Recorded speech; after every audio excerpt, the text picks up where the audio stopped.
The 1987 Constitution of the Republic of the Philippines.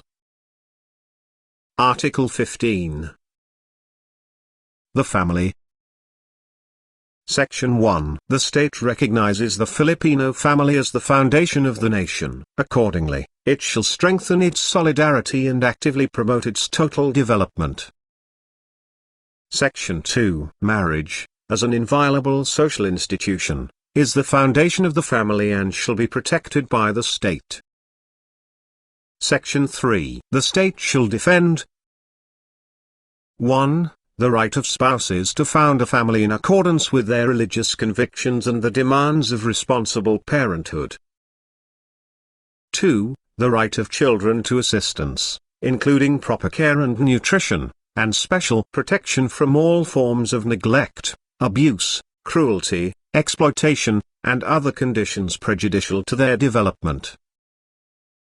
3. The right of the family to a family living wage and income, and 4. The right of families or family associations to participate in the planning and implementation of policies and programs that affect them.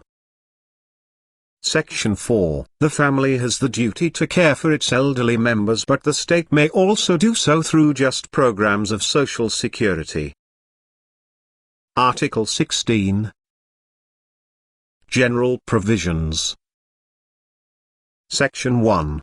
The flag of the Philippines shall be red, white, and blue, with a sun and 3 stars, as consecrated and honored by the people and recognized by law.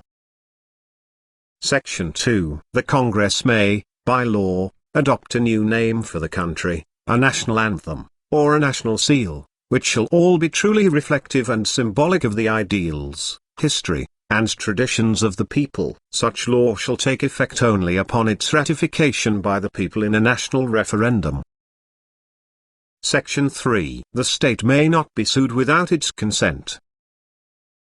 Section 4. The armed forces of the Philippines shall be composed of a citizen armed force which shall undergo military training and serve, as may be provided by law. It shall keep a regular force necessary for the security of the state.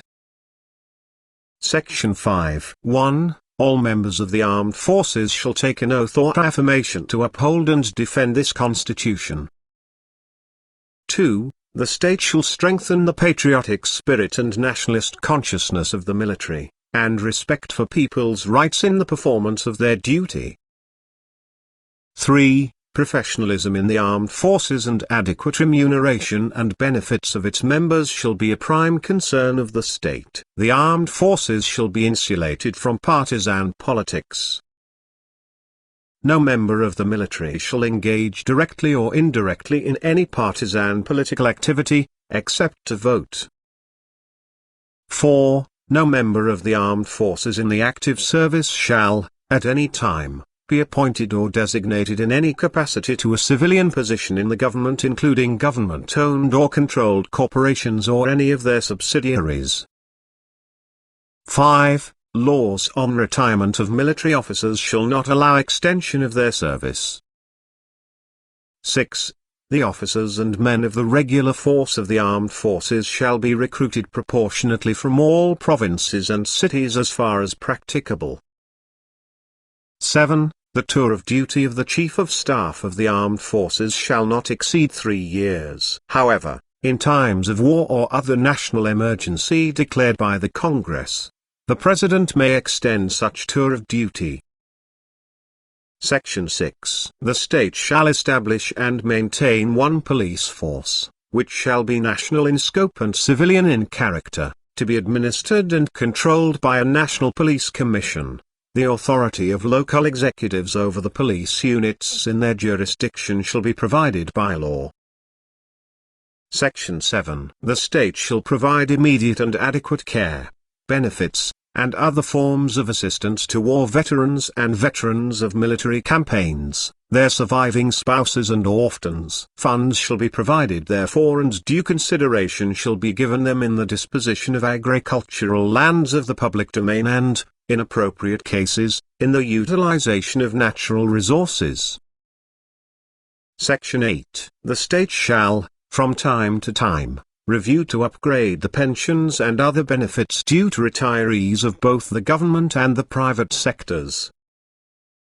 Section 9. The state shall protect consumers from trade malpractices and from substandard or hazardous products. Section 10. The state shall provide the policy environment for the full development of Filipino capability and the emergence of communication structures suitable to the needs and aspirations of the nation and the balanced flow of information into, out of, and across the country, in accordance with a policy that respects the freedom of speech and of the press. Section 11. 1. The ownership and management of mass media shall be limited to citizens of the Philippines, or to corporations, cooperatives or associations, wholly owned and managed by such citizens. The Congress shall regulate or prohibit monopolies in commercial mass media when the public interest so requires. No combinations in restraint of trade or unfair competition therein shall be allowed. 2. The advertising industry is impressed with public interest, and shall be regulated by law for the protection of consumers and the promotion of the general welfare. Only Filipino citizens or corporations or associations at least 70% of the capital of which is owned by such citizens shall be allowed to engage in the advertising industry. The participation of foreign investors in the governing body of entities in such industry shall be limited to their proportionate share in the capital thereof, and all the executive and managing officers of such entities must be citizens of the Philippines. Section 12. The Congress may create a consultative body to advise the President on policies affecting indigenous cultural communities, the majority of the members of which shall come from such communities. Article 17. Amendments or revisions. Section 1. Any amendment to, or revision of, this Constitution may be proposed by 1. The Congress, upon a vote of 3/4 of all its members, or 2. A Constitutional Convention. Section 2. Amendments to this Constitution may likewise be directly proposed by the people through initiative upon a petition of at least 12% of the total number of registered voters, of which every legislative district must be represented by at least 3% of the registered voters therein. No amendment under this section shall be authorized within 5 years following the ratification of this Constitution, nor oftener than once every 5 years thereafter.